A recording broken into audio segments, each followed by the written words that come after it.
Благодаря.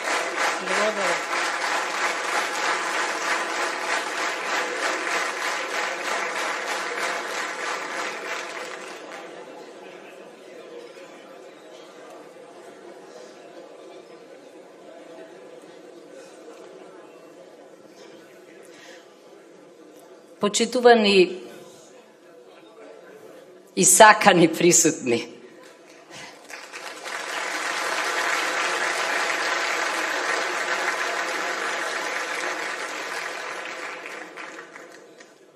почитувани членови на ВМРО ДПМН и симпатизери на ВМРО ДПМН, почитувани членови и симпатизери на Коалицијата за подобра Македонија, почитувани македонци, албанци, турци, роми, власи, срби, почитувана Твитер заедница, почитувани следбеници на мојата Фейсбук страница,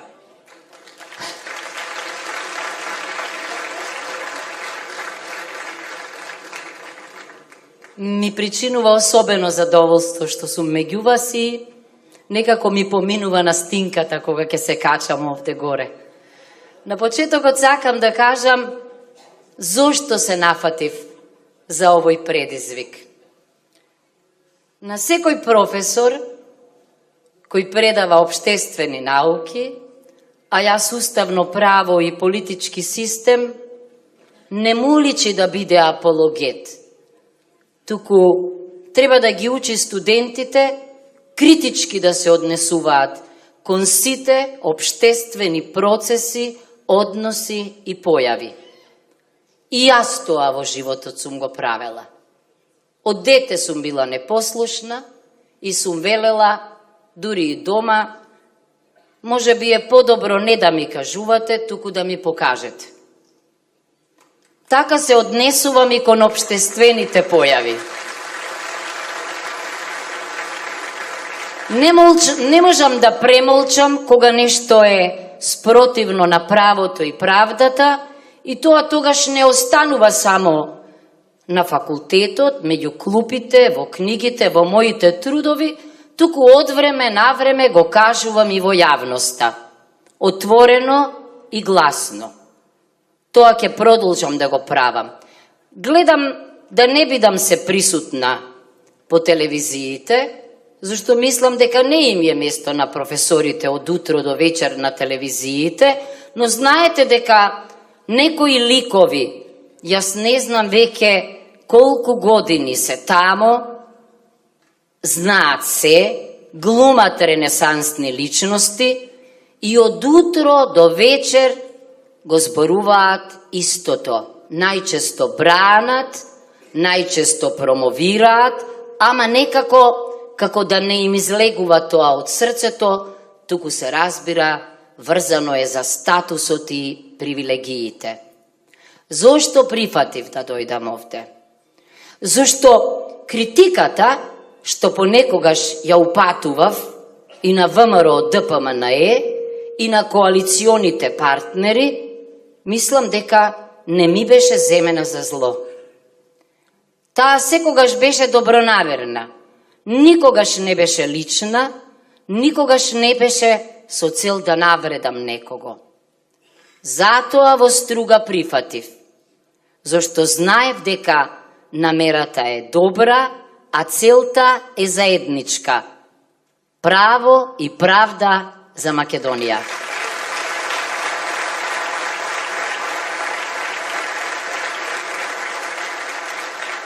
Ја користам приликата уште еднаш да им се заблагодарам на оние со кои можеби во струга бевме противници, ама денеска сме извонредни сојузници. Без нивната помош јас не можам да стигнам секаде, ама тие се многу помлади од мене. Пред нив стои блескава политичка кариера и тие знаат што е најдобро во моментов за Република Македонија.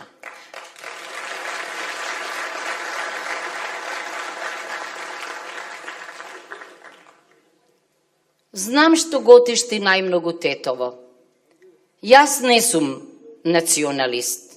Човек роден во турска куќа, човек кој одраснал со побратими не може да биде националист. Меѓутоа, не можам да не кажам дека јазикот е најважниот код за комуникација, особено во мултикултурно, мултиетничко и мултиконфесионално општество. Не може да се разбираме преку преведувачи. Да, Коневски велеше дека јазикот е татковина, ама ние знаеме колку пати кога сме биле изгубени во преводот, не сме знаеле што навистина било предмет на разговорот.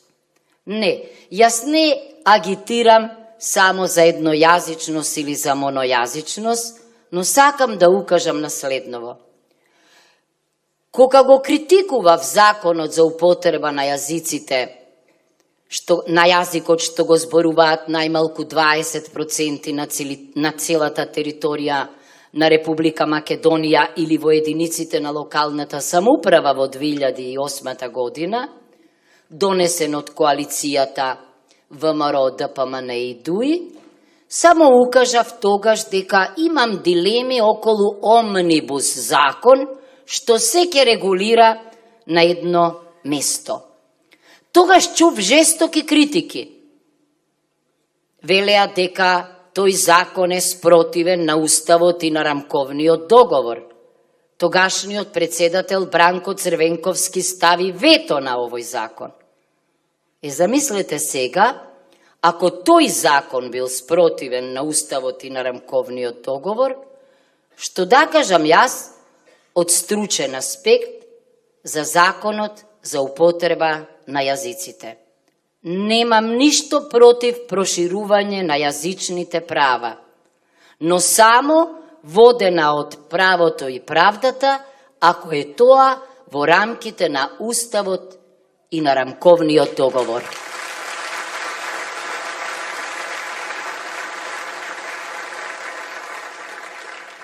Ако на корицата на законот стои насловот Закон за употреба на јазиците, тогаш внатре барате во првиот член да видите кои се тие јазици.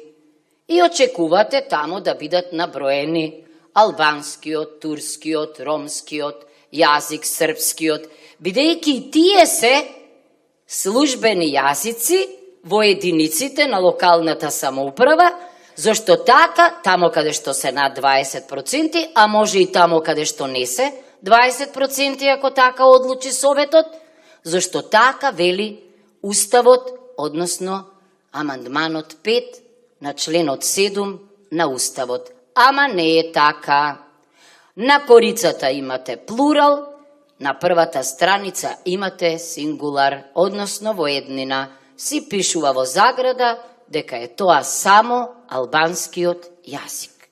Значи, јас критикувам како професор, јас критикувам како некој кој што ги знае стандардите европски, а тие се запишани во Рамковната конвенција за заштита на правата на малцинствата и во Конвенцијата за регионални и малцински јазици. Ништо немам против, како што некој сака да каже. Ама тезата дека, ако сите имаме исто се, значи, склучувајќи го јазикот, значи едно општество за сите, не држи. Едно општество за сите може да биде само граѓанското општество. Имено, општество на индивидуите. Јас имам почитување реално за колективните права, но верувајте ми, на тони книги се напишани, ама и многу случаи имало, многу настани имало, врзани за проблемите и заклучокот тогаш на еден умен професор од Лајпциг, универзитетот, по потекло од Босна, соочен со она што се случува во Босна, парализа, нефункционална држава, Един Шарчевиќ вака вели: ако граница за колективните права не се индивидуалните, ниту Босна, ниту било која држава ќе биде правна држава. Тоа јас што го предавам и што го знам од книгите, го кажувам. Во овој закон има решенија што се далеку и од она што е во рамковниот договор. Ке ви дадам неколку примери. Сакам да кажам дека тоа е само политички пазар во функција на спроведување на Преспанскиот договор, односно промена на Уставот, а не е насочено на вистина кон создавање на држава на еднакви можности, односно држава во која сите ќе можат да комуницираат и да ги употребуваат, се разбира, своите јазици. Имено, она што е битно во рамковниот е следново. Тамо пишува дека, во еден наслов дека употреба на јазиците што ги зборуваат заедниците, убаво си вели дека, например, во органите на државната власт и го зема собранието, пратениците може да се обраќаат на својот јазик на седниците на парламентот и на седниците на работните тела. Не пишува значи дека службен јазик во собранието е јазикот што го зборуваат 20%. Тоа не е исто. Рамковниот договор има гарантори и се разбира дека гаранцијата треба да важи. Уште нешто што допрва ќе создава проблеми. Кога се во прашање кривичните и граѓанските постапки, во рамковниот договор убаво си пишува дека секоја странка во спор може да бара сите документи и акти да и бидат преведени и на нејзиниот јазик, ама исто така и да има превод во самата постапка. Тамо не пишува дека во судот службен јазик е јазикот што го зборуваат 20%. Ке речете, што зборува сега Гордана за законот за јазици, ама ке ви кажам, набрзо ние може да се соочиме со парализа во судскиот систем. Имено, дури и во Европската Унија, дури и во судот во Луксембург, на еден јазик почнува постапката и на тој јазик завршува. Зошто? Оти замислете сега како ќе одговориме на прашањето. Па кој записник е вистинскиот? Документите на кој јазик се вистинските? Кои се автентичните? Тоа се ќе создаде проблеми. Значи, кога велам индивидуалните граница, секому во судот му е важно што е можно побрзо, подобро да стигне до правото и правдата. Вака, не само што правото и правдата ќе доцнат, туку и нема да знаеме за кое право и правда се работи. Да земаме еден еклатантен пример од надлежноста на председателот на државата, врховен командант на вооружени сили, кој што го именува и шефот на генералштабот. Чекаме мислење од Венецијанската комисија. Замислете сега, сте чулели за командување на 2 или 3 јазика? Еве замислете во цивилната воздушна пловидба да не биде комуникацијата само на англиски, туку и на некој друг јазик, што може да се случи. Тоа што е опасно на небото, е опасно значи и овде. Кога укажувам дека тоа не е можно, не е добро решение, например казните. Кога ќе го отворите законот за употреба, законот за македонскиот јазик, тамо казни речиси нема. Врзани се за лектурата. Овде се казните 2000, 3000 евра.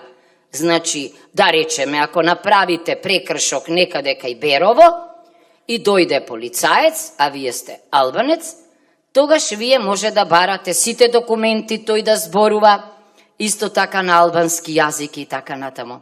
Сакам да кажам, јазикот е многу важно комуникацијско средство. Меѓутоа, во мултикултурните општества, земете некое, не знам, американско, англиско, канадско, мора да има некој код за комуникација. Значи, решенијата во рамковниот договор и во уставот не се или, туку секогаш се и. Покрај македонскиот јазик и јазикот што го зборува заедницата што изнесува 20%. Гледам овде пред мене луѓе чиј мајчин јазик е турскиот јазик. Ако побарате во законот за употреба на јазиците, одредби за турскиот јазик, за ромскиот јазик, за српскиот јазик, а тие се наведени во амандманот 5, нема да најдете ниту еден збор. Да заклучам. Зборував во Гостивар за опасноста од бинационална држава, која во суштината има елемент на конфликт, па и на поделба. Ке го повторам тоа и овде. Значи, сите искуства покажуваат дека кога имате бинационален концепт, има една прекрасна книга за проблемот меѓу Израел и Палестина и вели One Land, Two Peoples, формула за војна, за конфликт. Значи, мораме ние да учиме да не ги повторуваме лекциите. Не е она што лидерите ќе го договорат во различните пазари најидеалното решение. Замислете го хаосот сега кога по сите предпријатија, фирми, секој може на универзитетот, на факултетите. Јас не знам во што ќе влеземе. Сепак, Македонија не е ни Совет на Европа, ни Обединети нации и јас мислам дека треба да се почитува рамковниот договор, но треба да се почитува и Уставот на Република Македонија. Со казни ништо нема да направиме.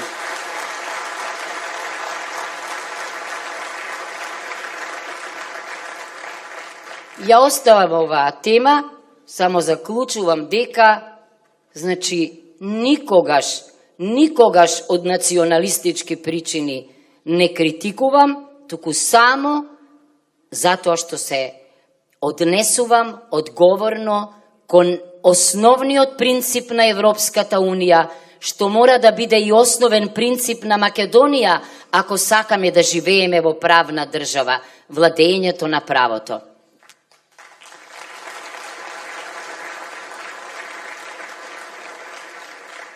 Знам колку многу сите не тревожеше прашањето околу Преспанскиот договор, околу уставните измени и се што следеше и што беше врзано за него. Многу лесно е да велите дека тоа е европски тренд, дека тоа е успешна европска приказна, дека е тоа модел за добри меѓусоседски односи, дека тоа ни ги отвара портите во ЕУ и НАТО, дека ние сме веќе со една нога во ЕУ и НАТО, ама тоа се зборови со кои му се угодува на соседот, на политичарот, на пријателот, како што велат. Меѓутоа, пријателите се многу важни, особено во регионот. Оти ние еднаш треба да научиме секој секого да поддржува, да градиме регионална успешна приказна и заедница, оти така ќе бидеме посилни дури и во рамките на Европската Унија. Наместо да го кочиме тој зад нас на патот кон ЕУ, да му помогнеме да влезе. Така правеа скандинавските земји со Латвија, со Летонија, со Естонија и тие многу брзо се најдоа во тоа престижно и пристојно друштво. На Балканот не одат така работите. На Балканот има макијавелизам, високата цел оправдува секакви средства, На Балканот понекогаш ние, опозицијата или противникот, го третираме како непријател. Сакаме да го сатанизираме, не го почитуваме и тогаш си правиме проблем.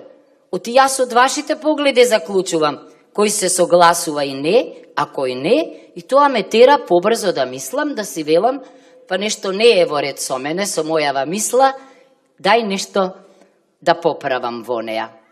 Значи, тоа е нешто што чинам не само во животот, туку и секаде важно. Да се разбереме.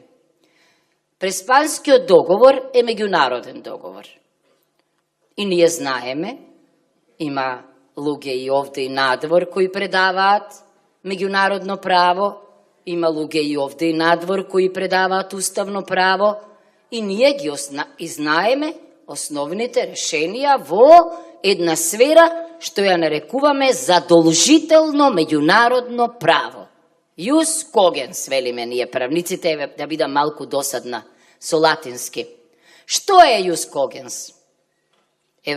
Тоа е повелбата на Обединетите нации, има внатре решенија за еднаквост на сите државноправни, односно меѓународноправни субјекти во преговорите.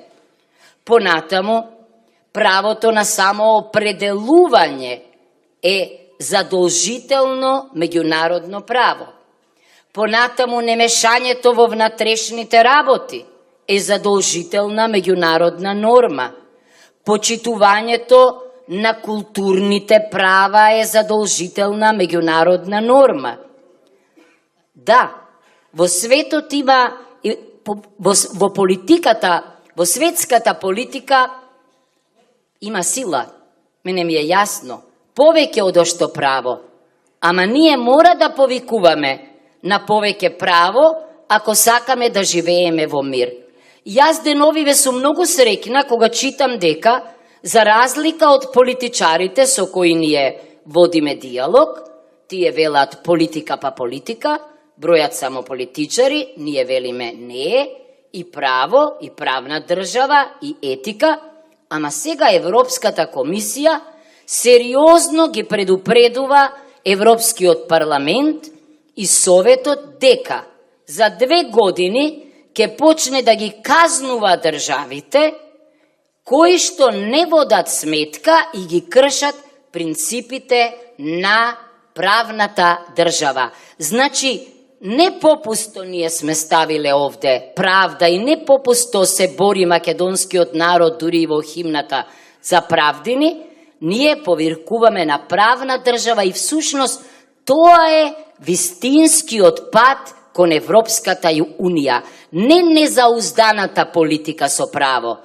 туку правно врамената политика. Нивната политика беше спротивна и на македонското уставно право, и на меѓународното задолжително право. Зошто?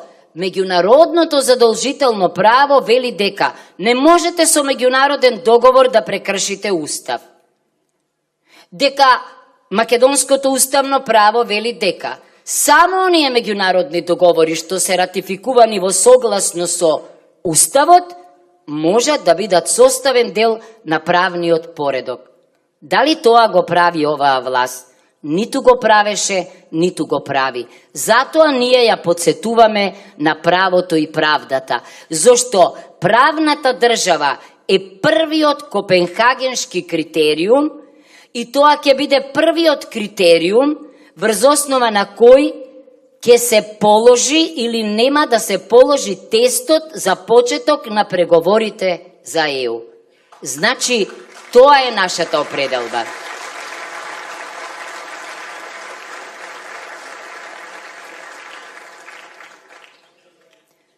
Председателот на ВМРО ДПМНЕ повеќе зборува и со право за економијата. Јас само ќе кажам дека, бидејќи креирањето на добра економска политика, водењето на просперитетна економија, либерална економија, се разбира е многу важно за не само за имиджот, туку за успехот на една влада. и тие се именуваа како реформска влада. Сите повторуваа реформска влада, а ние се прашувавме како во стартот реформска. Нели треба една влада, низ чекори, низ потези, низ успеси да покаже дали е реформска или е антиреформска. Ама јас чинам дека оваа влада е антиреформска и не само јас, туку и странските предприемачи овде, ако нам ние, гледам пред мене професор кој знае многу повеќе од мене економија и имам трема, ама кога странските предприемачи и економисти со право велат дека со нула би ги оцениле економските состојби, а Германија нели е нашиот најголем партнер, тоа сигурно држи. Ама сега откако се случи се во ова, со Преспанскиот договор враце или намаса и со законот за употреба на јазиците, тоа им е целата агенда завршена за овие речиси 2,5 години и тогаш од понеделник ќе се фрлат на правна држава, на економија, на квалификувана државна и јавна администрација, ама тоа не се прави така. Ниту има стратегија, ниту гледаме временска агенда, ама секој ден нешто друго гледаме ние.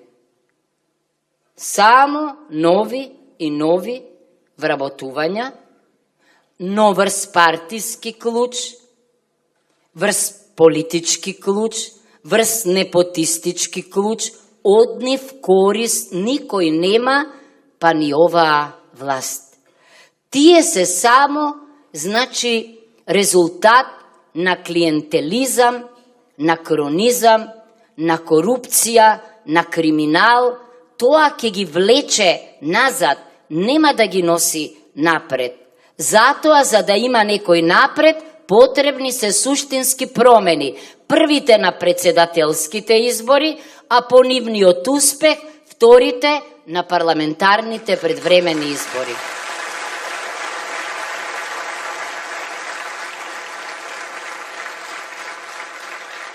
Ова мислам дека му одговара дури и на премиерот, зашто на крајот ќе има шанса да покаже дека сепак го додржал зборот.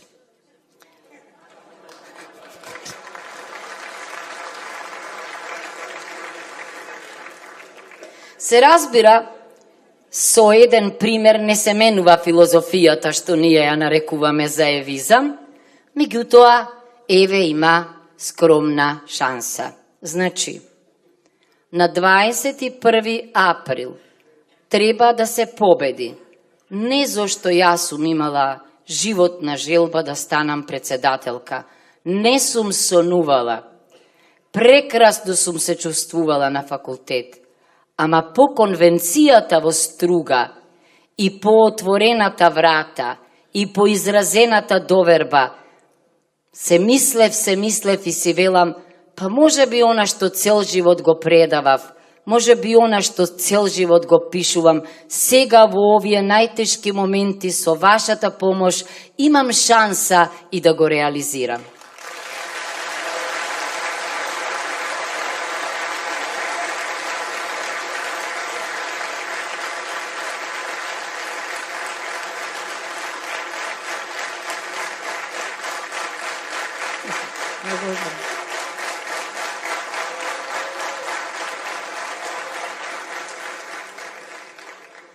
Се разбира, бидејќи болката ни е врзана за името, вие сте го чуле мојот став. Кога нешто, па нека е и уставна промена, нема правен темел, не само во меѓународното право, туку и во домашното право, тоа не може мирно да живее.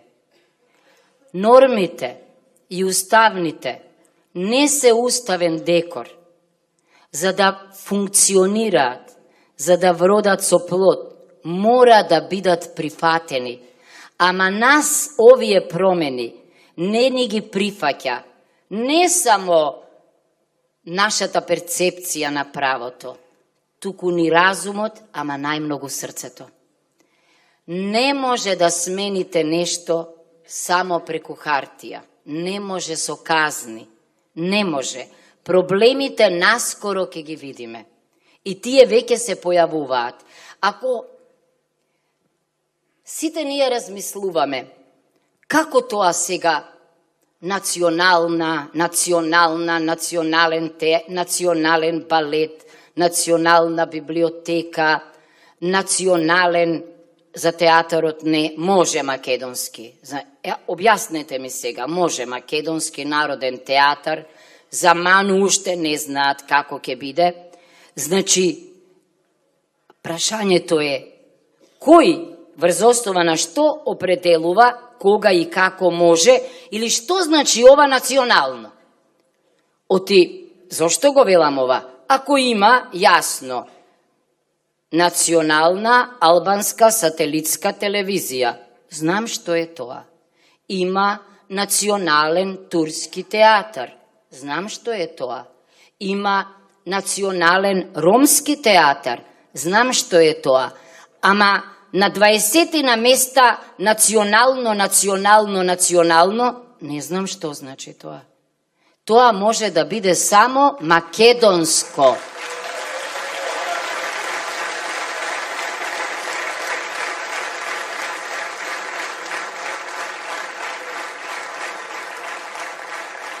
Основната аргументација им е дека ако државната или јавната институција се финансирале од државата, тогаш легитимитетот им извирал од државата. Немам коментар. Јас мислев дека легитимитетот на Ману, иако се сомневам веќе во тоа, нека не ми се лутат, извира од знаењето, од креацијата, од умот, од уметничките способности, а не од финансиерот. Ајде здраворазумски. Например, зарем национален албански театар се вика затоа што го финансира албанската држава? Значи, немам коментар. Воопшто не држи нивната аргументација. Нелогична е, не само бесправна. И замислете сега кога да речеме јас ќе направам некој коментар во некоја дебата од типот дека како ќе се преживее тоа да треба да вадите лична карта, да вадите пасош, и тамо знаете дека сте се родиле во некое минато време, кога никој ни споменувал ни Северна Македонија, оти Северна не оди, не може ни во песма да ја отпеете, не може ни да ја напишете, не може ни во химна, не оди. Тоа е вештачки насадена придавка. Како сега се во нашиот идентитет било врзано за Македонија. Ела па сега вие вклопете го ова Северна. Сакам да кажам, ако јас сум рекла дека сум се родила во Социјалистичка република Македонија, демек тоа ништо не менувало во мојот идентитет. Ама сега ќе треба да пишувам во мојата лична карта дека сум се родила во Северна Македонија. Во преамбулата на Уставот пишува дека сме гласале на 8 септември за Северна Македонија, пардон, пратениците. Дека илинденците се бореле за Северна Македонија. Дека партизаните се бореле за Северна Македонија. Па немам, не небулозно, немам зборови за да ја објаснам таа конфузија. Само тие може да ја разберат. Не верувам дека веруваат и тие во тоа. Зошто би велеле иначе дека е многу болно? Би биле пресрекни. Би велеле дека вие не разбирате што е ова. Заклучувам.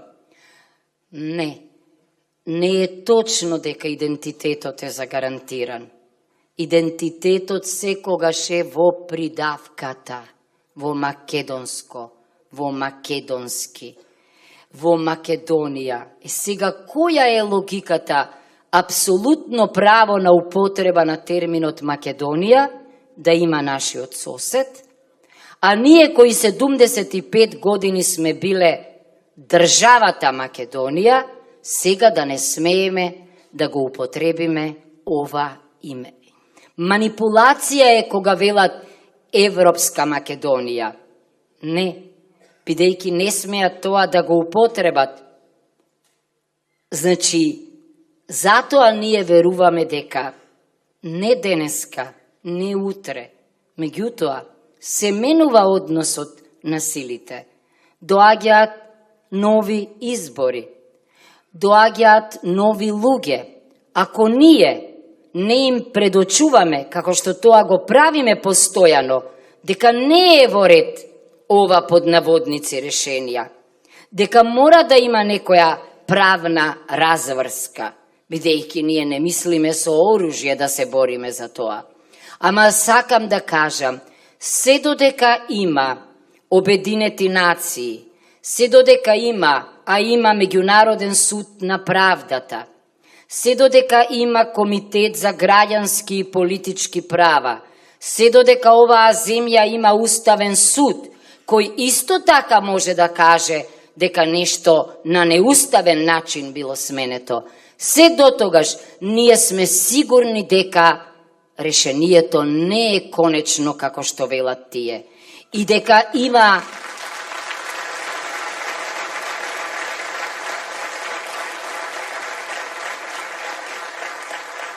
дека сепак ќе се повикаме и дека има право и правда. Дека верувам во право и правда е доказ тоа што стојам овде пред вас. Значи, во името на правото и правдата, во името на моралот, јас се обврзувам овде пред вас. Во вршењето доколку ме изберете, на функцијата председателка, не само да покажам дека жените умеат и други нешта освен мажите, дека жените ќе дадат нешто ново кон политиката и менаџирањето на политиката, дека секогаш заедно со мажите и нивните совети ќе бидеме успешни во работата, дека она 4 министерки ќе го покачите еден ден вие, дека она 6 градоначалнички ќе го покачите еден ден вие, дека она само дека она 3 пати повеќе работат жените ќе го намалиме заедно сите.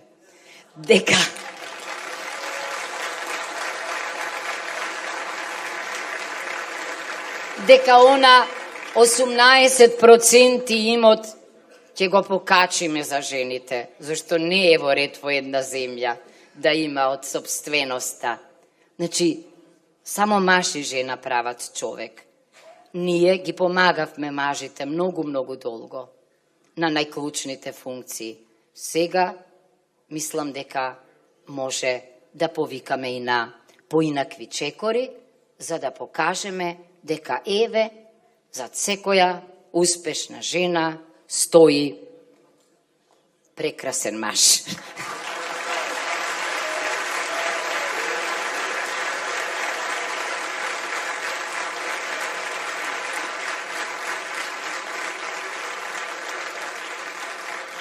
Да не должам.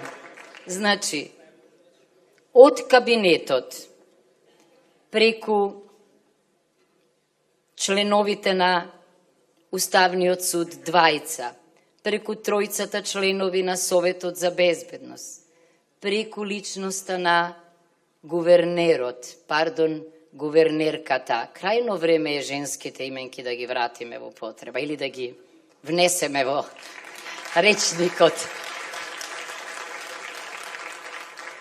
До именувањето на шефот на генералштабот, војните аташеја, генералите, јас ќе се водам од стручност, од компетентност, од интегритет, од дигнитет. Јавно ќе бидат презентирани биографиите, за да можат луѓето да видат дали зборовите на Гордана одлетале со виорот во Тетово или пак на вистина ги запомнила.